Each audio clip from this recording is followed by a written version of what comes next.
Mullaperiyar dam തുറക്കാൻ പോവുകയാണ് എന്നറിഞ്ഞ് ഗപ്പിമോൾ വേഗം ഒരുങ്ങാൻ തുടങ്ങി. അത് കണ്ട് വരാൽമീൻ കാര്യം തിരക്കിയപ്പോ ഗപ്പിമോൾ വിങ്ങിപ്പൊട്ടി. കഴിഞ്ഞ മഴക്കാലത്ത് ഷട്ടർ തുറന്നപ്പോ വരാൽ ആശ്വസിപ്പിച്ചു. നീ കാര്യം പറ പെണ്ണേ.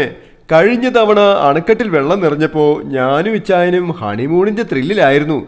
വെള്ളം പൊങ്ങിയ ആവേശത്തിൽ ഞങ്ങൾ തൊട്ടും തലോടിയും ഇരിക്കുമായിരുന്നു. പരിപാടി കഴിഞ്ഞ് ഞാനൊന്ന് മയങ്ങിയതേ എനിക്ക് ഓർമ്മയുള്ളൂ. അതിനിടയ്ക്ക് ഡാമിന്റെ ഷട്ടർ തുറന്നു. ഇച്ചായൻ പുറത്തേക്ക് ഒഴുകിപ്പോയടി. അപ്പോഴേക്കും മുല്ലപ്പെരിയാർ ഡാമിന്റെ ഷട്ടർ തുറന്നു. ഗപ്പിമോൾ കണ്ണു തുടച്ചു. എന്റെ ഇച്ചായൻ താഴെ പെരിയാർ നദിയിൽ കാണും, എനിക്ക് ഉറപ്പാ.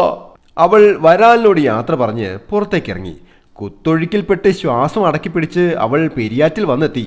അവൾ തന്റെ ഇച്ചായനെ പലയിടത്തും തിരഞ്ഞു നോക്കി. അവൻ അവസാനമായി കൈമാറിയ ചുടുചുംബനങ്ങളുടെ ഉന്മാദത്തിൽ അവൾ തന്റെ വീർത്ത വയറിൽ തൊട്ടുനോക്കി. തന്റെ ഗപ്പിക്കുഞ്ഞുങ്ങളുണ്ടാവുമ്പോൾ ഇച്ചായൻ അടുത്തുണ്ടാവണമെന്ന് അവൾ അത്രമേൽ ആഗ്രഹിച്ചിരുന്നു. എല്ലാവരും ഈ വീഡിയോ പരമാവധി മീനുകൾക്ക് എത്രയും പെട്ടെന്ന് ഷെയർ ചെയ്യണം പ്ലീസ്.